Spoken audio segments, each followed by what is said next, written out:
విధంగా పరిస్థితి ఇప్పటికే తయారై ఉంది.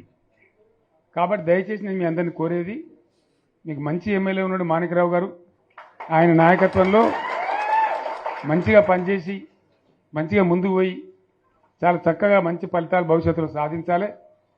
పరమేశ్వర్ పాటిల్ గారికి వారు వెంట వచ్చిన మిత్రులకు నేను ప్రత్యేకంగా ధన్యవాదాలు తెలుపుతా ఉన్నా. ఇటువంటి కార్యకర్తలు, ఇటువంటి నాయకులే పార్టీకి పట్టుబొమ్మలు, తెలంగాణ జాతి రత్నాలు. తెలంగాణకు ప్రమాదం వచ్చిందన్నప్పుడల్లా ఇటువంటి బిడ్డలే అక్కడో లేచి నిలబడి మళ్ళీ మా తెలంగాణని ఆ సోయి చూపెడతా ఉన్నారు. మీరు నడిచిన 140 కిలోమీటర్ల పాదయాత్ర వృధా పోదు. ప్రజలందరూ మిమ్మల్ని చూసిండ్రు. దాంగా తోపంట కూడా మీతో ఎంతోమంది మాట్లాడిండ్రు, అడిగిండ్రు మిమ్మల్ని ఎందుకు పాదయాత్ర ఎత్తున్నది.